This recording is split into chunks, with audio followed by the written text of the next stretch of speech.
आज गोव्यामधल्या काँग्रेसच्या उमेदवारांनी असं म्हटलं की गोव्याला भारतीय संविधान लागू करू नये। कर्नाटकात सुद्धा मध्ये तिथल्या नेत्यांनी अशाच प्रकारचं वक्तव्य केलं होतं। गोव्यातील काँग्रेसच्या उमेदवारांनी तर मी राहुल गांधींशी बोलून त्यांची अनुमती घेतली असं वक्तव्य केलंय। आणि एका बाजूला राहुल गांधीजी भारतीय जनता पक्ष 400 पार अशासाठी मागतायत की त्यांना संविधान बदलायचं आहे।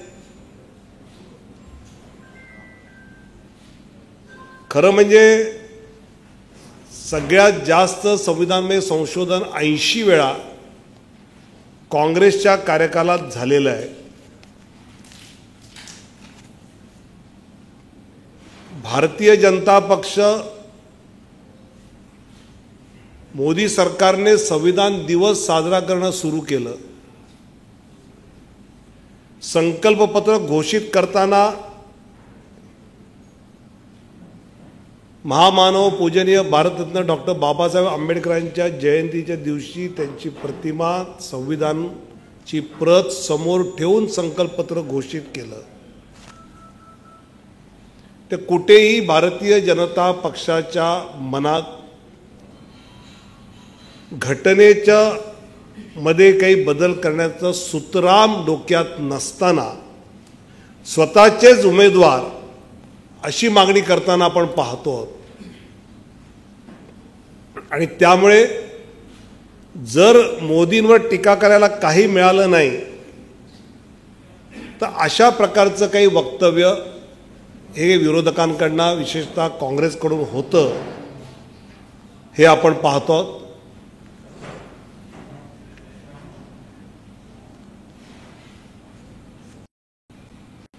गोवा के कांग्रेस के उम्मीदवार ने संविधान गोवा के लिए लागू ना हो ऐसी मांग की और इसके लिए मैंने राहुल गांधी जी की अनुमति ली, इस प्रकार का वक्तव्य किया। कर्नाटक में भी इसी प्रकार कर्नाटक को लेकर वहां के कांग्रेस के नेताओं का वक्तव्य आया है। और ये होने के बावजूद खड़गे जी है, राहुल गांधी जी है, ये कहते हैं कि भाजपा 400 पार इसलिए मांग रही है कि उनको संविधान में संशोधन करना है, संविधान बदलना है। अब तक तो 80 बार संविधान में संशोधन कांग्रेस के कार्यकाल में आए। संविधान बदलने का काम तो कांग्रेस ने किया और हम तो संविधान दिवस मनाना शुरुआत हुई आदरणीय प्रधानमंत्री मोदी जी के सरकार आने के बाद। भारतीय जनता पार्टी ने अपना संकल्प पत्र अप्रैल 14 को जो भारत रत्न डॉक्टर बाबा साहब आंबेडकर जी की जयंती का दिवस है, उनकी प्रतिमा और संविधान की प्रत सामने रखते हुए अपना संकल्प देश की जनता को समर्पित किया। लेकिन बार बार लोगों को गुमराह करने का प्रयास राहुल जी कर रहे हैं। वास्तव क्या है ये गोवा के उम्मीदवार ने बहुत स्पष्ट किया। देशभरामध्ये निवडणुका त्याचा धुरळा सुरू आहे। पहिल्या टप्प्याचं मतदान झालं आहे आणि पहिल्या टप्प्यातलं मतदान जे भारतीय जनता पक्ष एनडीएला अपेक्षित आहे त्याप्रमाणे ते मतदान झालंय। आणि त्यामुळे आम्ही इथे चांगल्या जागा मिळवू ज्या अपेक्षित आम्हाला आहेत त्या, याची आम्हाला खात्री आहे। महाराष्ट्रामध्ये लोकसभेच्या निमित्ताने होणारा प्रचार जर पाहिला तर माझ्यासारख्या प्रामाणिक महाराष्ट्राच्या मातीत जन्माला आलेल्या एका राजकीय कार्यकर्त्याला असं वाटतं की राज्यातला हा प्रचार शाहू फुले आंबेडकर छत्रपती शिवरायांच्या महाराष्ट्राला शोभणारा नाही। कोण नाचा म्हणतो, कोण काय म्हणतो, जो महाराष्ट्र पुरोगामी महाराष्ट्र विचारांच्या आधारावर चालतो त्या महाराष्ट्राचा प्रचार इतक्या एका खालच्या पातळीवर जातो। आम्ही बाळासाहेब ठाकरे आणि शरद पवार साहेब यांची राजकीय विरोध पाहिला, महाजन साहेब, मुंडे साहेब, विलासराव देशमुख हे एकमेकावर टीका करताना पाहिलेले आहेत। पण आज ज्या स्तरावर सगळं चाललंय आणि महाराष्ट्राच्या बाहेर जे दिल्लीमध्ये, बिहारमध्ये, राजस्थानमध्ये लोक विचारतात की प्रचाराचे हे मुद्दे कसे काय, ते खरंच आपला छत्रपती शिवरायांचा महाराष्ट्र, शाहू फुले आंबेडकरांचा महाराष्ट्रात असा प्रचार, अशी राजकीय स्तरावर जाऊन प्रचार करणं हे अतिशय मनाला वेदना देणार आहे। मला असं वाटतं की महाराष्ट्राच्या जनतेला अशा कुठल्याही प्रचारापेक्षा 10 वर्षात एनडीएच्या मोदीजींच्या सरकारमधून महाराष्ट्राला काय मिळालं याचा विचार करणं जास्त गरजेचं आहे। मग गेल्या यूपीएच्या कार्यकालातल्या 10 वर्षाच्या तुलनेत एनडीए सरकारच्या ह्याच्यामध्ये कर वाटपात 33% पेक्षा जास्त वाटा मिळाला, किंवा यूपीएच्या 10 वर्षाच्या तुलनेत महाराष्ट्राला एनडीए सरकार, मोदी सरकार आल्यानंतर अनुदान 253% वाढलं। 253% जास्त पैसे महाराष्ट्राला आले। त्यातून आपल्या राज्यात काय झालं असेल याचा विचार जनतेने मतदान करताना केला पाहिजे। मला असं वाटतं की असे अनेक मुद्दे आहेत की ज्या मुद्द्यांच्या माध्यमातून आपल्या राज्याचा प्रगती कशात आहे, आपल्या राज्यातल्या लोकांचा विकास कशात आहे। म्हणजे आर्थिक वर्ष 2021 पासून महाराष्ट्राला बिनव्याजी कर्ज केंद्राकडनं 11,711 कोटी रुपये, 11,711 कोटी रुपये हे बिनव्याजी कर्ज दिलं आणि त्यामुळे चांगले मोठे प्रकल्प आपण पुढे जाताना त्यातले पाहतो। मला वाटतं की जनतेला या गोष्टीमध्ये रस आहे। कोण कोणाला काय पद्धतीने म्हणतो आणि कोण कोणाला काय, मला कानात हे सांगितलं होतं, त्यानंतर अमुक बोललो होतं, ह्याच्यापेक्षा सामान्य माणसाला मी मतदान दिल्यानंतर पंतप्रधान जे कोणी होणार आहेत त्यांच्या पंतप्रधान होण्यामधून मला काय मिळणार आहे, माझ्या पुढच्या पिढीला काय मिळणार आहे, याचं मला असं वाटतं की त्याच्यावर जोर त्यांचा जास्त आहे। आम्ही नेहमी जनधन खात्यांचा उल्लेख करतो। जनधन खाती सुरू झाली आणि जनधन खाती सुरू झाली ती त्याचं जर बेसिक विचाराची कुठली गोष्ट असेल तर राजीव गांधींचं वक्तव्य होतं की वरून 1 रुपया दिला की खाली 15 पैसे पोचतात। ही जनधन खातीची सुरू झाली, जवळजवळ महाराष्ट्रामध्ये 3,42,00,000 जनधन खाती झाली। म्हणजे जे पैसे शेतकरी सन्मान योजनेतून 6,000 रुपये आले तर राजीव गांधींच्या हिशोबाने 6,000 रुपये जर आले असते तर तिथे गेले किती असते, तर 15% दर हजारी जर काढले आपण एवढेच पोचले असते। पण 6,000 आले तर 6,000 पोचले। मला असं वाटतं की सामान्य माणसाला याच्यामध्ये रस आहे किंवा PM जीवन ज्योती विमा जी योजना होती लाईफ इन्शुरन्सची, त्यामधून महाराष्ट्रामध्ये जवळजवळ 1,35,00,000 सामान्य माणसांची नोंदणी झाली.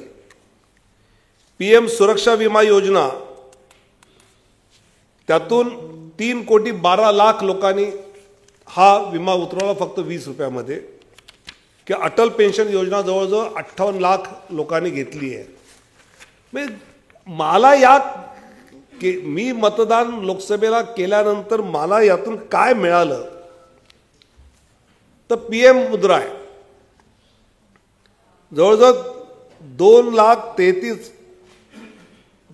2,33,000 कोटी रुपये, आणि ज्यामध्ये PM मुद्रा म्हणजे 10 लाखापर्यंतचं कर्ज जे उद्योग व्यवसायाला दिलं जातं, त्यात 79% महिलांनी घेतलंय, 20% त्यातल्या अनुसूचित जाती आणि जमातींमधल्यांनी घेतलंय.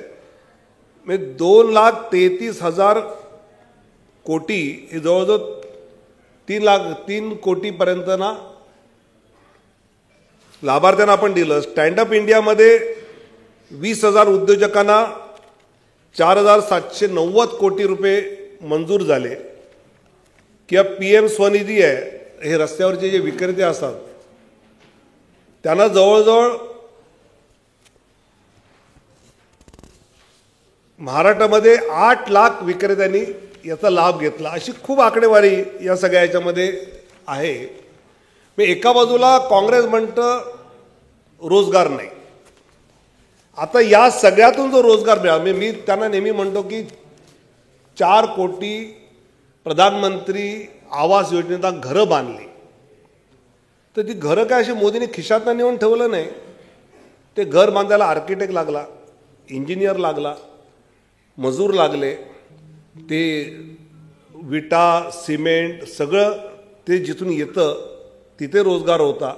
स्टील लागलं तिथे होता, जिथून घेतलं तिथे रोजगार होता. हा सगळा रोजगार वाढला. असे इनडायरेक्ट रोजगार जे सगळे वाढलेले आहेत, हे सामान्य माणसाला कळतंय की हे आल्यातून काम मिळालंय, हे आल्यातून रोजगार माझ्या कुटुंबाला मिळालाय. आणि त्यामुळे मला असं वाटतं की जलजीवन मिशन म्हणजे घरामध्ये जवळजवळ 75 लाखाहून अधिक घरात थेट नळाने पाणी पोहोचलंय.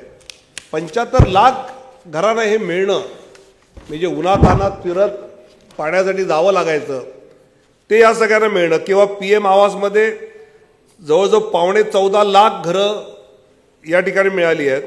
शहर आणि ग्रामीण मिळून 27 लाख घरं मिळाली आहेत. किंवा स्वच्छ भारतमध्ये 70 लाख घरगुती शौचालय बांधून दिली आहेत.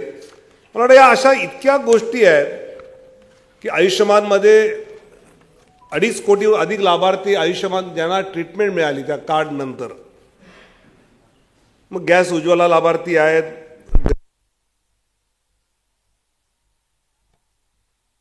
लोकांना अन्नधान्य पुरवलं जातं. मला वाटतं ही सगळी म्हणजे मोदींना मत दिलं तर मला काय मिळालं तर मला हे मिळालं. आणि याच्यावर विरोधकांनी टीका करावी ना की तुम्ही म्हणता हे मिळालं, हे नाहीये, हे खरं नाहीये, आम्ही दाखवून देतो. पण ते सोडून ज्या स्तरावर आपण जातो आहोत, खरंच आपण यातून महाराष्ट्राचं नाव मोठं करतो आहोत. जनतेला आपण सामोरं जात असताना लोकसभेसारख्या निवडणुकीमध्ये आपण काय पद्धतीने पुढे जातो आहोत, मला याचा विचार नक्की विरोधकांनी केला पाहिजे. आणि विशेषतः आधीचं जे आघाडी सरकार होतं त्या आघाडी सरकारच्या काळामध्ये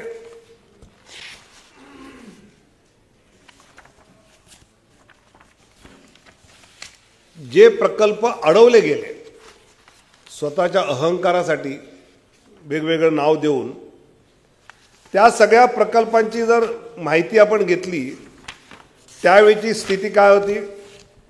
मी मेट्रो कारशेडचा विषय करून 10,000 कोटीचं नुकसान झालं आपलं, पण ते क्लिअर केलं हे सरकार आल्यानंतर. किंवा 45,000 कोटी खर्चून दुष्काळग्रस्त मराठवाडा वॉटर ग्रीड प्रकल्प द्यायचा होता, तो एकनाथ शिंदेंचं सरकार आल्यानंतर जे महायुती झालं त्यानंतर आला. मुंबईत कोस्टल रोडचं कोळी बांधवांचे विषय एकनाथ शिंदे देवेंद्र फडणवीस सरकारने संपवले, त्यातून ते आलं. अशा सगळ्या गोष्टी आहेत की कुठलं सरकार आलं म्हणजे रेल्वे मंत्री अश्विनी वैष्णव यांनी म्हणाले बा Mumbai Ahmedabad bullet train oddly होती, ती आता आम्ही लगेच 10 दिवसात सगळ्या आवश्यक परवानग्या क्लिअर करून त्याचं काम चालू केलं. अशा कितीतरी गोष्टी आहेत की आपण ज्या सरकारला लोकसभेमध्ये खासदाराला मतदान करणार, मला असं वाटतं की आपण जे मतदान करणार आहोत ते केवळ तिथला कोणीतरी महायुतीचा उमेदवार आहे त्याला मतदान नसून हे मोदींना मतदान आहे. आणि मोदींना मतदान केलं तर एवढ्या गोष्टी 10 वर्षात आल्या आहेत आणि 2047 पर्यंत काय देणार हे स्वतः मोदींनी सांगितलं आहे. आणि म्हणून आपल्या मार्फत माझी महाराष्ट्राच्या जनतेला आव्हान आहे की आपल्याला काय मिळणार आहे, आपला विकास कसा आहे, आपल्या पुढच्या पिढीचा विकास कसा आहे हे लक्षात घेऊन सर्वांनी मतदान करावं. आणि हे लक्षात घेतलं तर स्वाभाविकपणे नरेंद्र मोदींचा प्रतिनिधित्व त्यांच्या लोकसभेत आहेत, त्याचंच ते बटन दाबतील हा मला विश्वास आहे. चला सुरू प्रश्न. Hello hello hello hello hello hello hello. नाताभाऊंचा पक्षप्रवेश कधी होईल? 15 दिवस झालेत, नाताभाऊ भाजपमध्ये येतील अशी चर्चा आहे. त्यांनी देखील सांगितलं की मी घर वापसी करणार आहे. कधीपर्यंत हा मुहूर्त येईल? लवकरच होईल.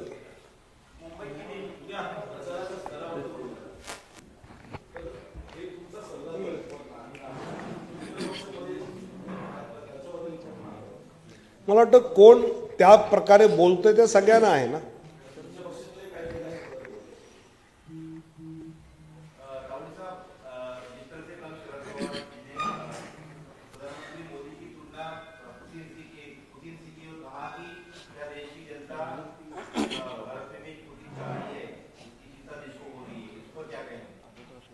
जनता ही कहेगी, मुझे लगता है इसमें हमने कोई कहने की ज़रूरत ही नहीं है. एक शरद पवार साहब जैसे सीनियर लीडर का ये फ्रस्ट्रेशन है कि वो विकास के आधार पर राजनीति न करते हुए कभी जाति के आधार पर किसी इस प्रकार के बात पे करते हैं. महाराष्ट्र के भीतर जिस तरीके से शब्दों की मर्यादा खत्म होने जा रही है, लगातार अब शब्द इस्तेमाल कर रहे हैं, पवार साहब का हो या फिर संजय राउत का, उस तरीके की शब्दों. मैंने यही कहा कि महाराष्ट्र में प्रचार में जो शब्द प्रयोग का उपयोग हो रहा है, तो ये महाराष्ट्र जो मैंने यहाँ लगभग 30 साल की राजनीति करते हुए बाला साहब ठाकरे जी को देखा है, प्रमोद महाजन जी को देखा है, गोपीनाथ मुंडे जी है, शरद पवार साहब है, विलासराव देशमुख है, तो ये स्तर कभी इतना नीचे गिरा नहीं था. एक दूसरे के विरोध में तीखी आलोचना तो पक्की होती थी, लेकिन उसका एक स्तर होता था. लेकिन दुर्भाग्य से छत्रपति शिवाजी महाराज के महाराष्ट्र में इस स्तर तक कैंपेन गिर सकता है. कोई नचैया बोले, कुछ और बोले, ये मन को पीड़ा देता है. Sir sir sir sir BJP in the last 5 years, it had promised 2 crore jobs per year, housing for all by 2022. Doubling of farmers' income by 2022. None of these have been fulfilled. Did these not have Modi ka guarantee?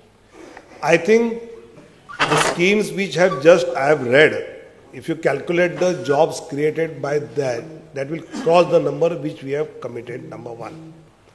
Number two, housing for all has already started. We have given it to 3 crores. We are giving more, 4 crores. We are giving more in next 2 years also. So what we have promised, we are working on it, and we have achieved a good success also. Sir sir sir sir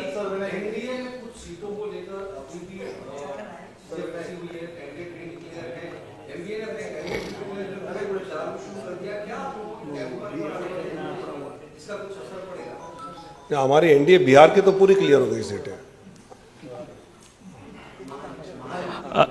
Maharashtra की पूछ रहे हैं, हो जाएगा sir. बड़ा मामला नहीं है, छोटा सा है. सर शरद पवारांनी काल टीका केली आहे. शरद पवारांनी काल मोदींवरती टीका केली की नव्या रूपातलं पुतीन जे आहे ते तयार होत आहेत अशी टीका शरद पवार आणि मोदींवर मला वाटतं शरद पवार साहेबांसारख्या सिनियर नेत्याने अशा प्रकारची टीका ही त्यांचं फ्रस्ट्रेशन दाखवत आहे की आता काहीच राहिलं नाही मोदींच्या विरोधात, काही बोललं तर लोकांना पटत नाही, तर असं काहीतरी बोलावं का असा त्यांचा प्रयत्न आहे, दुर्दैवी आहे. सर सध्या महायुतीमध्ये 3 पक्ष आहेत आणि 3 पक्ष असल्यामुळे महायुतीमध्ये गटबाजी होते, अनेक नेते नाराज होत 3 आहेत. पक्ष आणि एक पाठीमागे चौथा पक्ष. हा 4था पक्ष असेल, परंतु यामुळे अनेक जागांवरती आपल्याला गटबाजी होताना पाहायला मिळते, अनेक नाराज सुद्धा आहेत.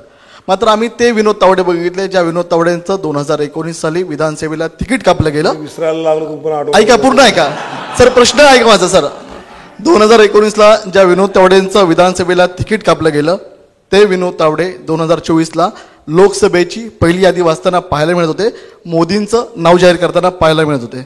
ते विनोद तावडे जे नाराज आमदार होत आहेत, अनेक खासदार होत आहेत, त्यांना काय संदेश द्याल किंवा त्यांच्या संदर्भात काय बोलाल?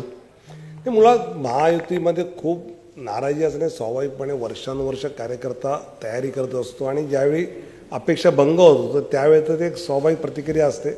पण वाटतं सगळे नीट पक्षाच्या आपापल्या याला कामाला लागतील असा मला विश्वास आहे.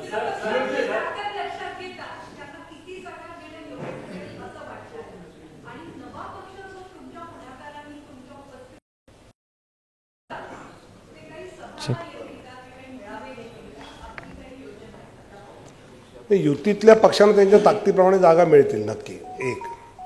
आणि महाराष्ट्र नवनिर्माण सेना त्यांचे अध्यक्ष राज ठाकरे यांचं, एकनाथ शिंदे, देवेंद्र फडणवीस या सगळ्यांची चर्चा करून जे त्यांनी ठरवलं आहे त्यात त्यांनी पाठिंबा पूर्ण दिला आहे. सभाना कुठल्या यायचं, कधी यायचं, मला असं वाटतं की ते या राज्य पातळीवर ठरेल. सर आपका रिपीट कर रहे हैं आप, बाकी को बोल. सर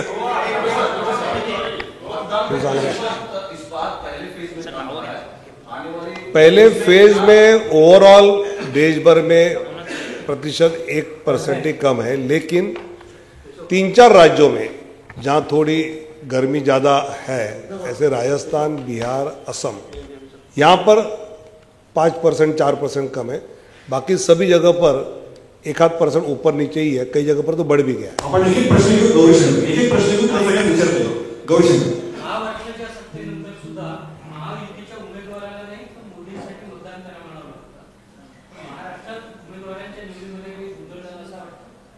मला वाटतं शेवटी मी मतदान केलेल्या खासदाराच्या माध्यमातून पंतप्रधान कोण निवडला जाणार आहे तर ते तो चेहरा, ते नाव हे सांगावंच लागतं, त्याचा उपयोगी असतो आणि त्यामुळे ते नक्कीच मला असं वाटतं योग्य प्रचार आहे.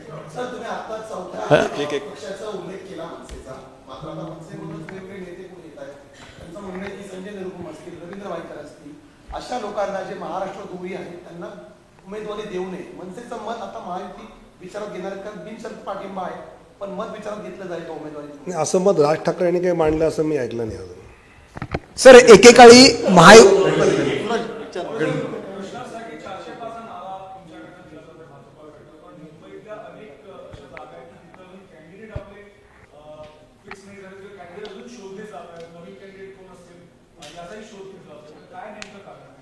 कॅन्डिडेट शोधले जात आहेत हे खरं आहे, पण ते पक्षाने शोधत आहे, मीडिया शोधतोय.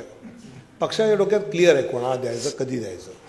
सर अमरावतीमध्ये बच्चू कडू वर्सेस रवी राणा असा एक वाद आता पाहायला मिळतोय.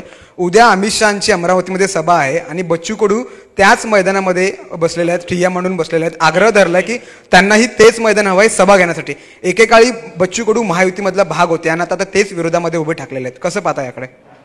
एकेकाळी उद्धव ठाकरे पण महायुतीमध्ये होते. आता याची जी भूमिका ज्या पक्षाची जशी आहे त्याप्रमाणे निर्णय होणार. सर एक ठाकरे सर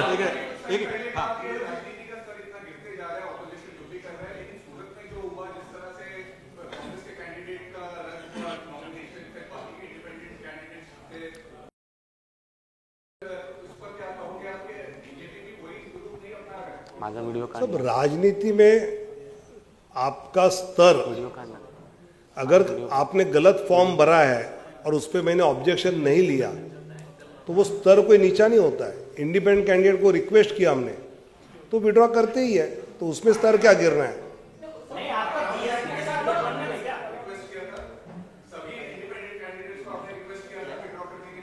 हम सबको कर रहे थे, पहले डालने के पहले भी कर रहे थे। Why did the BJP was winning any which way in Surat, but there is something called as nota on the ballot paper. So why did the BJP not ask for nota? The one who wanted to vote for nota should have filled the candidate. Why I should be asked to fill if I am contesting to win the election?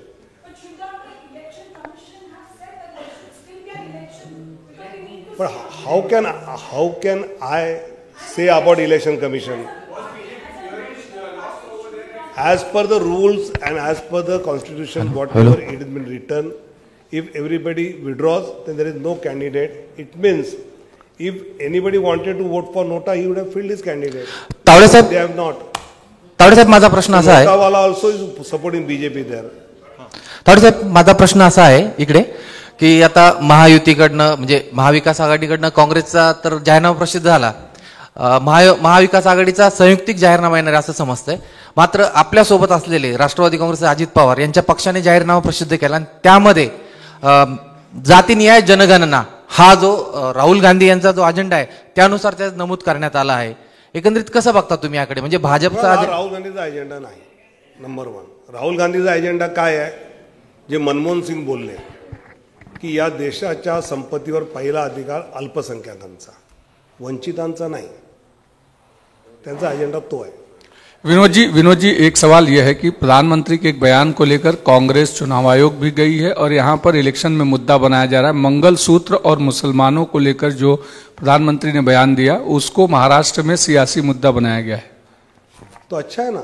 मुझे लगता है कि अगर किसी भी BJP के नेता का प्रधानमंत्री के वक्तव्य पर वो डिबेट करना चाहते हैं तो हम डिबेट करने के लिए तैयार हैं. जब प्रधानमंत्री मनमोहन सिंह जी ने कहा था, मैं तो थोड़ा अल्पसंख्यक शब्द उपयोग कर रहा हूं, उन्होंने तो बहुत स्पष्ट कहा था हमारे आदिवासी को नहीं मिलेगा, हमारे दलित को नहीं मिलेगा. और कांग्रेस को चिंता इसकी है और उस पर राहुल गांधी कुछ बोले नहीं, सोनिया जी कुछ बोली नहीं, खड़गे कुछ बोले नहीं, तो सबकी सम्मति है. तो क्या यहाँ के नाना पटोले है, उनके साथ रहने वाले शरद पवार है या उद्धव ठाकरे जी है, ये भी सब चाहते हैं क्या कि मनमोहन सिंह ने जो कांग्रेस के नाते कहा है कि देश की संपत्ति पे पहला अधिकार अल्पसंख्यकों का होगा, वंचितों का नहीं. ये मेरा कहना सर है. आपण खूप खूप सर धन्यवाद. एक शेवटचा प्रश्न सर एक शेवटचा प्रश्न सर, हे आपण भाजपच्या इनकमिंग चे प्रमुख म्हणून आपण सध्या आपल्याकडे जबाबदारी आहे. तर आता महाराष्ट्रामध्ये उरलेल्या 4 टप्प्यांमध्ये अजून काही आहे का धक्के? भारतीय जनता पक्षाच्या राष्ट्रीय अध्यक्षांनी एक जॉईनिंग कमिटी केली, त्याचा मी निमंत्रक आहे.